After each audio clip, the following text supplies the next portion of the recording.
ഇത്രയും കാലം ഞാൻ അവിടുത്തെ അതിഥിയായിരുന്നു. ഇപ്പൊ ഞാൻ അവിടുത്തെ അനന്തരവള.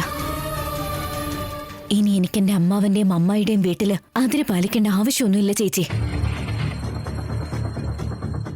അവകാശങ്ങളുണ്ടാവും. ഇനി അങ്ങോട്ട് നിഹാരികയാണെങ്കിലും ലാവണ്യനെയാണെങ്കിലും പേടിക്കേണ്ട ആവശ്യം എനിക്കില്ല ചേച്ചി. എന്റെ കളിശരിക്ക് ഇനിയാ തുടങ്ങാൻ പോകുന്നത്. എനിക്കിനി അവിടെ സമാധാനം ഉണ്ടാവും. ശ്രീകരേട്ടന് ചിലപ്പോ എന്റെ കഴുത്തിൽ കെട്ടിയ താലി പുറത്ത് കാണിക്കാൻ പറ്റില്ലായിരിക്കും. പക്ഷെ നിഹാരികയുടെ കഴുത്തില് ഒരിക്കലും താലി കെട്ടാനുള്ള ഇട വരരുത്. നിഹാരികയുടെ മേലിനി കൂടുതൽ അധികാരത്തോടെ അവളെ തട്ടിക്കളിക്കണം. ഞാൻ ഒരുപാട് രീതിയിൽ ആലോചിച്ച ശേഷം ഈ ഒരു തീരുമാനത്തിലെത്തിയത് ചേച്ചി. ഇവിടെ ഇങ്ങനെ ഒറ്റയ്ക്കിരുന്ന് കരയുന്നതിനേക്കാൾ ഭേദം അവിടെ ചെന്ന് നിന്ന് എന്റെ ശത്രുവിനോട് പോരാടുന്നതാ നല്ലത്. എതിര് പറയരുത് പ്ലീസ്. എന്റെ ആഗ്രഹം അതാ, നീ അങ്ങോട്ട് പോണെന്ന് തന്നെയാ. പക്ഷെ അതിങ്ങനല്ല മോളെ, ശ്രീകറിന്റെ ഭാര്യയായിട്ട്. അതാ എന്റെ ആഗ്രഹം. നീ പറഞ്ഞത് സത്യമാ, എതിര് പറയുന്നില്ല. എന്തൊക്കെയാണെങ്കിലും നീ ശരിക്കൊന്ന് ശ്രദ്ധിക്കണം മോളെ, കേട്ടല്ലോ? ശരി ചേച്ചി.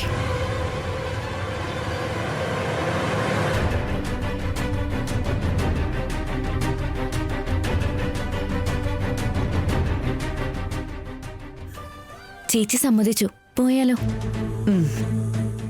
താങ്ക്സ് മോളെ. എന്നെ ഇറങ്ങട്ടെ ചേച്ചി. അവന് എന്നോട് പല കാര്യങ്ങളും പറഞ്ഞതുകൊണ്ട് മാത്രമാണ് ഞാൻ സമ്മതിച്ചത്. ഇല്ലെങ്കിൽ അവളെ ഞാൻ പറഞ്ഞയക്കില്ലായിരുന്നു. ഒരു കാര്യം മാത്രം നിങ്ങൾ ഓർത്തു വെച്ചോ, എന്റെ അനിയത്തി ആവിനെ ഇനി ഒരു പ്രാവശ്യം കൂടി അപമാനിച്ച് ആ വീട്ടിൽ നിന്ന് പറഞ്ഞു വിട്ട് കഴിഞ്ഞാ പിന്നെ ജീവിതത്തിൽ ഒരിക്കലും അവൾ ആ വീടിന്റെ പടി കയറില്ല. ഞങ്ങൾക്കും നിങ്ങൾക്കും ഇടയിലുള്ള എല്ലാ ബന്ധങ്ങളും ഇല്ലാതാവുമെന്ന്. പിന്നെ നിങ്ങൾ എത്രയൊക്കെ പരിശ്രമിച്ചിട്ടും കാര്യം ഉണ്ടാവില്ല. അങ്ങനെയൊന്നും സംഭവിക്കാതെ നോക്കിക്കോളാം മോളെ. എന്റെ അനിയത്തിയുടെ മകൾക്ക് നല്ലൊരു ഭാവിയും ജീവിതവും കൊടുക്കണമെന്നുണ്ട് മോളെ. അത് ഞങ്ങളുടെ കടമയല്ലേ. പ്രതീക്ഷിക്കാത്തത് പലതും സംഭവിച്ചതുകൊണ്ടാ മോളെ ഇങ്ങനെയൊക്കെ ആയത്. അല്ലെങ്കിൽ ആവനിയെന്ന് വിചാരിച്ച ഞങ്ങൾക്ക് ജീവനാ.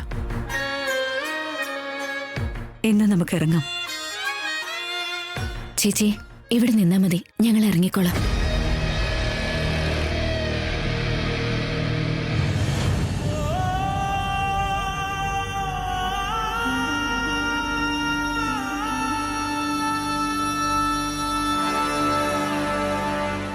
പുറത്തേക്ക് വരണ്ട, ഞങ്ങൾ പോയിക്കോളാം.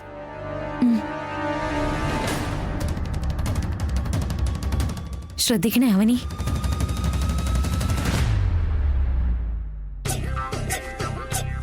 സൗമ്യ, എന്താ ഈ ജീവിതം എന്ന് വെച്ചാൽ എന്താണെന്നറിയാവോ? എനിക്കറിയാം. അച്ഛൻ എന്താ അറിയുന്നേന്ന് പറയ്.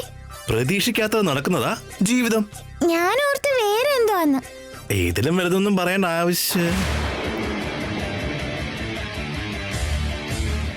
ആ സാറേ, സുഖമല്ലേ? സുഖാണ്. എന്റെ ചെറിയമ്മയെ കൊണ്ടുപോകാൻ വന്നതാണോ മുത്തശ്ശ? അതേ മോളെ. ചെറിയമ്മ വിഷമിപ്പിക്കരുത്, നന്നായിട്ട് നോക്കണം. ശരി മോളെ. ചെറിയമ്മേ. നിർത്ത്. ഞാനൊന്ന് പറയട്ടെ സാറേ, എനിക്കൊരു ചെറിയ സംശയം. അളിയോ, വീടിന്റെ പുറത്ത് നിർത്തി സംസാരിക്കല്ലേ. ഞങ്ങൾക്ക് വൈകുന്നുണ്ട്, ഞങ്ങൾ പോയിക്കോട്ടെ. കുട്ടികളോട് സംസാരിക്കുമല്ലോ, എന്നോട് സംസാരിച്ചൂടെ? എന്റെ കല്യാണത്തെ കുറിച്ചൊന്നും പറയാനാവില്ലല്ലോ. അവനെ കുറിച്ചുള്ള എല്ലാ സത്യങ്ങളും അറിഞ്ഞില്ലേ? ആ, എല്ലാം അറിഞ്ഞു. എല്ലാം അറിഞ്ഞോ? എല്ലാം അറിഞ്ഞതുകൊണ്ടല്ലേ ഞങ്ങളുടെ തെറ്റും തിരിച്ചറിഞ്ഞ് അവനെ വിളിക്കാനായിട്ട് വന്നത്. അവൾക്ക് ചിലപ്പോ വിശക്കുന്നുണ്ടാവും, അകത്തേക്ക് കൊണ്ടുപോവാളിയാ. നീ അവിടെ നിന്നേ. അവസാനമായിട്ട് ഞാനൊന്ന് ചോദിക്കട്ടെ, എന്റെ സംശയം ഒന്ന് ക്ലിയർ ചെയ്യാനാ. പ്രസാദ് റാവു സാറേ, അവനെ കുറിച്ച് നിങ്ങൾക്കെല്ലാം അറിയാന്ന് പറഞ്ഞില്ലേ? അപ്പോ കല്യാണത്തെ കുറിച്ചോ?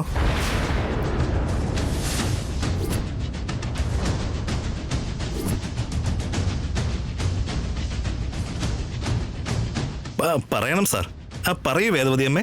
ആവനിയുടെ കല്യാണം നടത്താനാ ഞങ്ങളിപ്പോ കൊണ്ടുപോകുന്നത്. ആ എന്ത് കല്യാണം നടത്താൻ കൊണ്ടുപോകണമെന്നോ?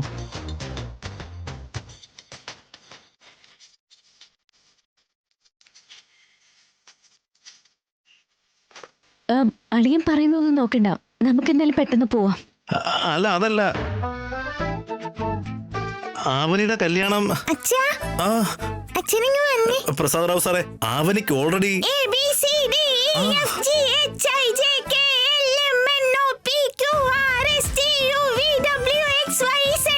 പ്രസാദ് റാവു സാറേ, ഒന്ന് നിന്നെ. സാറേ, സാറേ, ഒരു മിനിറ്റ്, ഞാൻ പറയുന്നത് കേൾക്ക് സാറേ. സാറേ,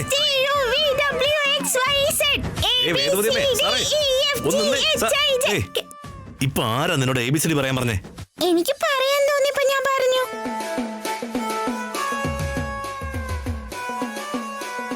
ആവനുടെ കല്യാണക്കാര്യം നിന്റെ അമ്മയോട് തന്നെ സംസാരിക്കാം, വാ. സുജാത, സുജാത, സുജാത. ഏയ്, എന്തിനാ കിടന്ന് പോത്തിനെ പോലെ ഇങ്ങനെ അലർന്നേ? ആവനുടെ കല്യാണം ഒന്ന് കഴിഞ്ഞതല്ലേ? ആണെങ്കി നിനക്ക് അറിയാത്ത കാര്യമാണോ എന്തിനിങ്ങനെ ചോദിക്കുന്നേ? എന്നിട്ട് അവര് കല്യാണം നടത്താൻ കൊണ്ടുപോവാണെന്ന് എന്നോട് ഇപ്പൊ പറഞ്ഞിട്ടാണല്ലോ പോയത്. അവനിയുടെ കല്യാണം കഴിഞ്ഞ കാര്യം നമുക്കറിയാമെങ്കിലും അവർക്കറിയില്ലല്ലോ. അപ്പോ അവർക്കറിയില്ലാന്നും വെച്ച് ആവനിക്ക് വേറെ ഒരു കല്യാണം നടത്താവോ? നിനക്ക് ചോദിക്കാൻ പാടില്ലായിരുന്നോ? ഇത് ചോദിക്കാൻ സമ്മതിക്കണ്ടേ? ഇനി എപ്പോഴെങ്കിലും കാണുമ്പോ ചോദിച്ചു നോക്ക്. വാടി.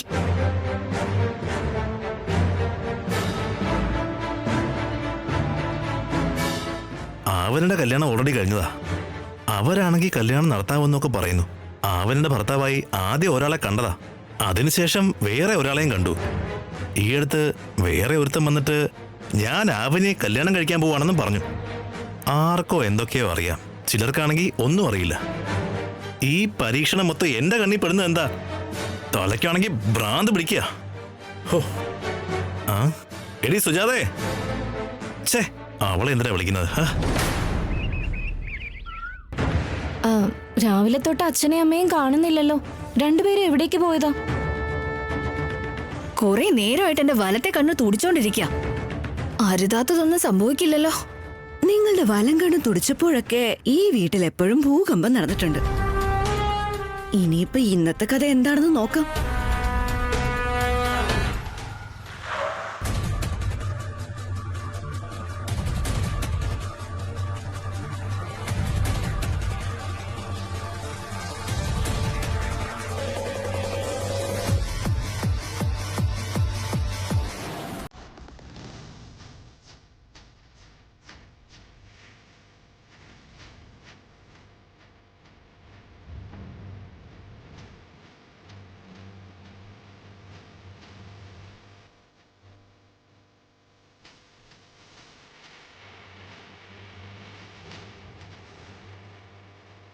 ഇനി അങ്ങോട്ട് എന്റെ അമ്മാവന്റെ വീട്ടില് ഞാൻ മുമ്പത്തെ പോലെ നിൽക്കരുത്.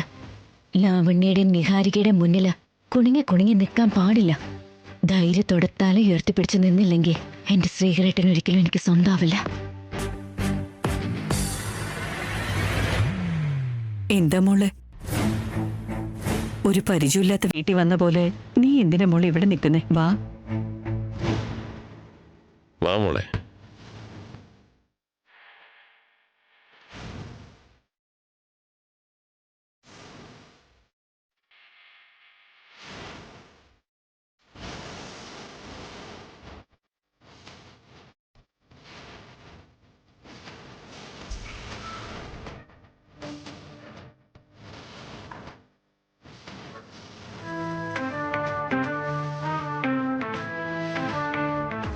നോക്ക്, അമ്മയൊക്കെ വരുന്നുണ്ട്.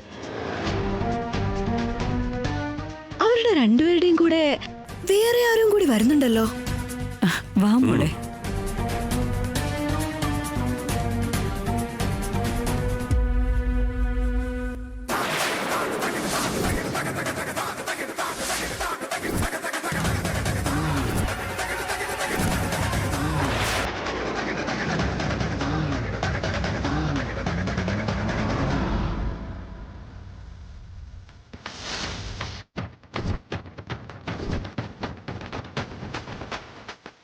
ഞാൻ എന്തോ പ്രശ്നം വരുന്നുണ്ടെന്ന് പറഞ്ഞില്ലേ, അതിതാ.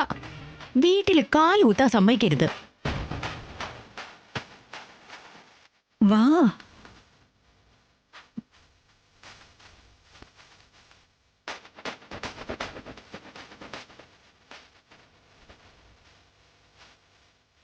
അവിടെ നിക്കമ്മേ.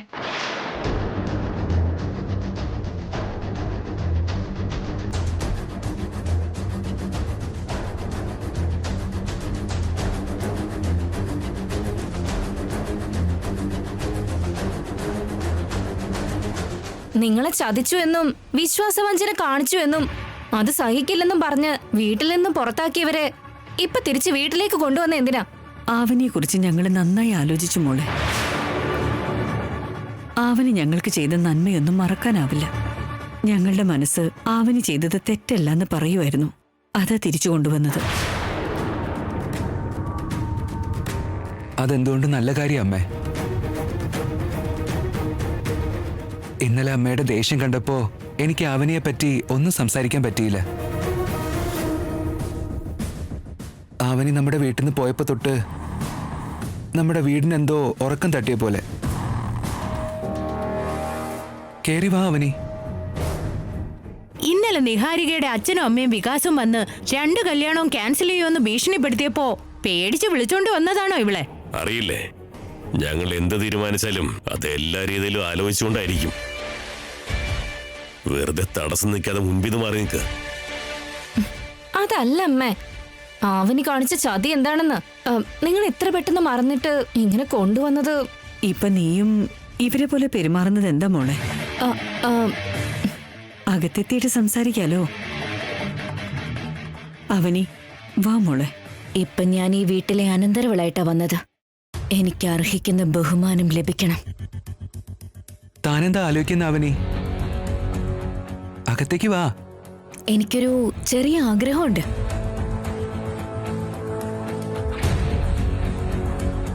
പറ മോളെ. ആദ്യമായിട്ട് ഞാൻ അനന്തരവളായി ഈ വീട്ടിലേക്ക് കാലെടുത്ത് വെക്കാൻ പോവാ.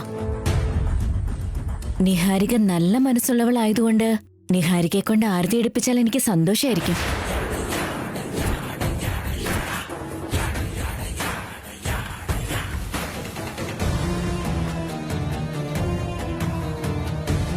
ഞാനോ? ഞാൻ എന്തിനാ ചെയ്യുന്നേ? എന്തുകൊണ്ട് ചെയ്തുകൂടാ? ഞാൻ ചെയ്യില്ല. ഇവര് 3 പേരിൽ ആരെങ്കിലും അങ്ങ് ചെയ്തോളൂ. എനിക്ക് വേറെ പണിയില്ലേ? ഞാൻ ചെയ്യൂല. ഞാൻ ഒട്ടും ചെയ്യില്ല. Same feeling.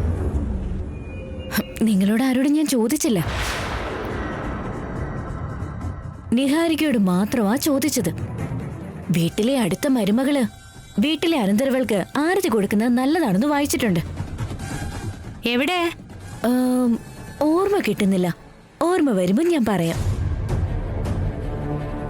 അനന്തരവളെ പുറത്തിങ്ങനെ വെയിലത്ത് തന്നെ നിർത്താനുള്ളതാ. മോളെ നിഹാരിക, പറയുന്നത് കേൾക്ക്. മോള് പോയി ആരതി എടുത്തോണ്ട് വാ. അമ്മേ, ചെല്ലു മോളെ. ആവനി എന്റെ അനിയത്തിയുടെ മകളാ. അവളിപ്പോ നിന്നോട് ചോദിച്ച ആഗ്രഹം അത്ര വലുതൊന്നുമല്ലല്ലോ. മോൾ അതൊന്ന് കൊണ്ടുപോവാ മോളെ. ഇനിയെല്ലാം വീട്ടിലങ്ങോട്ട് നല്ലതുപോലെ നടക്കണമെന്നുണ്ടെങ്കിൽ നീ തന്നെ ദൃഷ്ടി എടുക്കണം.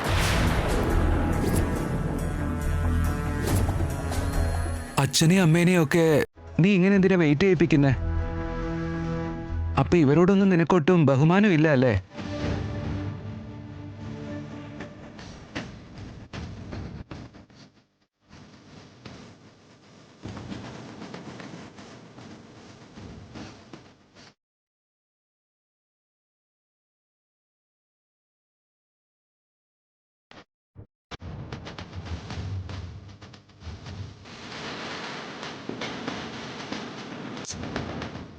നിർത്ത്.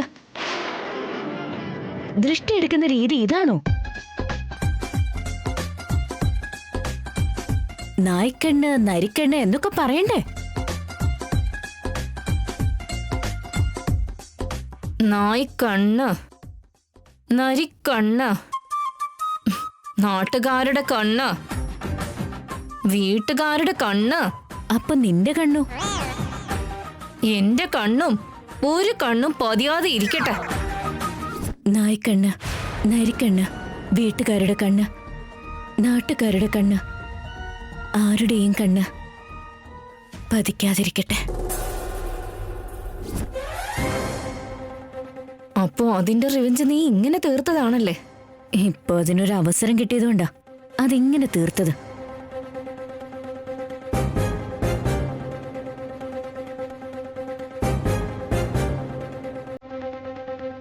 അകത്തേക്ക് വാ.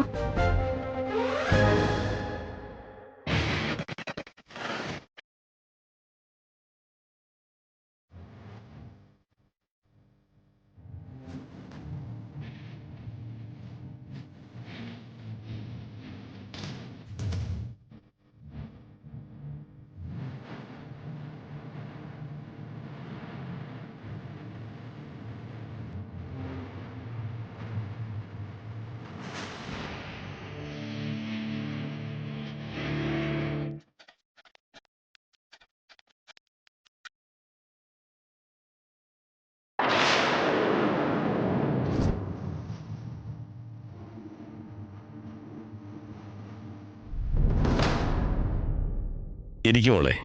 എന്താ അച്ഛാ ഇവൾ ആദ്യമായിട്ട് വരുന്ന പോലെ ഒരു മര്യാദയൊക്കെ? ഈ വീട്ടിൽ കിടന്ന് തിന്നുറങ്ങിയ ആളല്ലേ? ഇപ്പൊ എന്റെ അനന്തരവളായിട്ടാ വന്നത്. മുന്നേ പോലെ വായി തോന്നിയത് പറയരുത്.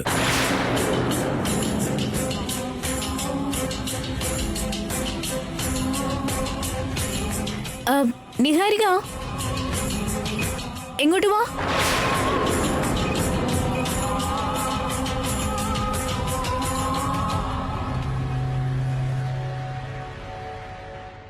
വെയിലത്തല്ലേ ഇങ്ങോട്ട് വന്നത്, കുറച്ച് വെള്ളം കുടിക്കാൻ കൊണ്ടുവാ. ആ, കുറച്ച് സംഭാരം എടുക്കട്ടെ. അതാണെങ്കിലും കുഴപ്പമില്ല. കൊണ്ടുവാ മോളെ.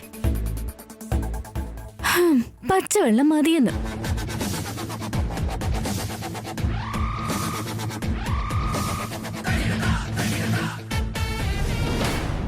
വെയിലത്ത് വരുന്ന എങ്ങനെയാ?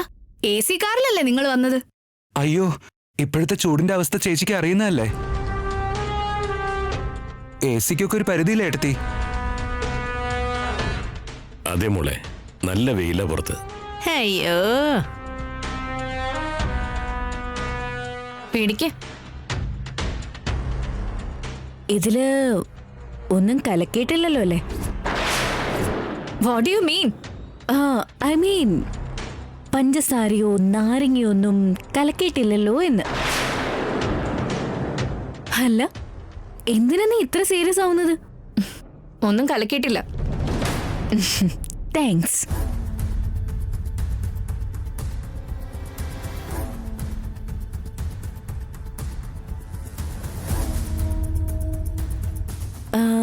ഒരു ചെറിയ റിക്വസ്റ്റ് കൂടി.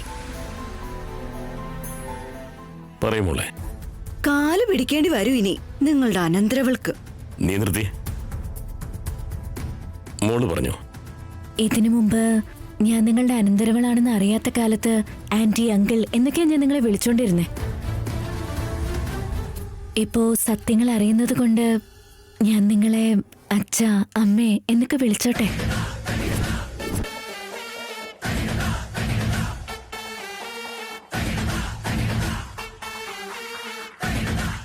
ആന്റി, അങ്കിൾ എന്നൊക്കെ വിളിക്കുമ്പോ ഒരകലം തോന്നാറുണ്ട്. എനിക്ക് റിലേഷൻസ് ഒക്കെ ഫീൽ ചെയ്യണമെന്നുണ്ടെങ്കിൽ ബന്ധം വെച്ച് തന്നെ വിളിക്കണം. മോൾ അങ്ങനെ വിളിച്ചോളൂ, ഞങ്ങളുടെ ഭാഗ്യമായിട്ട് കരുതാം. എല്ലാവരുടെയും മുന്നിൽ വെച്ചൊന്ന് വിളിക്കണമെന്നുണ്ട്. മോള് വിളിക്കേ. അമ്മേ.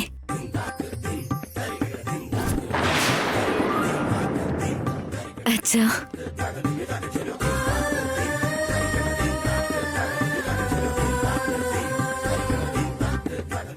മധുരമൂർ, നീ വിളി കേൾക്കാതെ എത്ര കാലം അകന്നു നിന്നു മോളെ. നീ ഇങ്ങനെ വിളിക്കുമ്പോ മനസ്സിന് വല്ലാത്തൊരു സന്തോഷം തോന്നുന്നു. അതെ മോളെ, സുജാതക്ക് ഞങ്ങളോട് ഇപ്പോഴും ദേഷ്യമുള്ളതുകൊണ്ടാ ഞങ്ങളെ അങ്ങനെ വിളിക്കാത്തത്. നീ അങ്ങനെ വിളിക്കുമ്പോ വല്ലാത്ത സന്തോഷം തോന്നുക. ഇനി ഞാൻ നിങ്ങളെ അങ്ങനെ മാത്രമേ വിളിക്കൂ അച്ഛാ. ഈ വിളി തന്നെ ഞാൻ ഇനി അങ്ങോട്ട് കണ്ടിന്യൂ ചെയ്തോളാം. അതെ അമ്മേ, ഇവിടുത്തെ ഭാവി മരുമകള് ഞാനല്ലേ. ഞാനങ്ങനെ വിളിക്കുന്നതിൽ കുഴപ്പമൊന്നുമില്ല. എല്ലാവരും വിളിക്കുമ്പോ അതിലൊരു അർത്ഥമൊന്നുമില്ലല്ലോ. സ്വന്തം അനന്തരവൾ വിളിച്ചപ്പോ ഇങ്ങനെയൊക്കെ എന്തിനാ പറയുന്നു നിഹാരിക? അല്ല സ്വന്തക്കാരല്ലേ? I mean blood relation.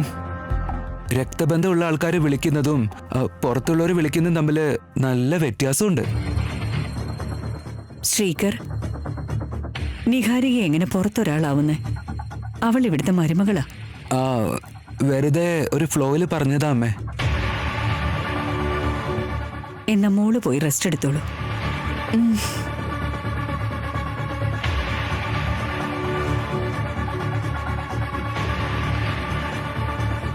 ഞാൻ ഈ വീടുമായിട്ട് ബ്ലഡ് റിലേഷനുള്ള ആളാ, ഗസ്റ്റ് ഒന്നും അല്ല.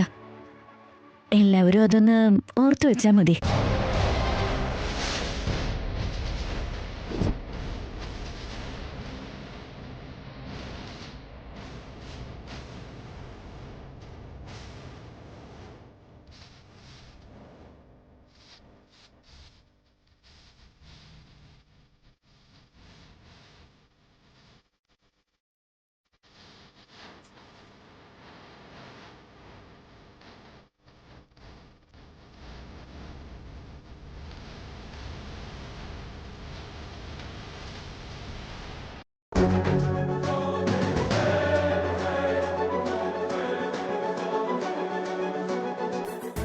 അവൾക്കിപ്പോ ഒരു അധികാരമായല്ലോ. ഇനിയിപ്പോ മറ്റൊരു വിധത്തില് ഇവിടെ ഒരു യുദ്ധം തുടങ്ങാൻ പോവാ.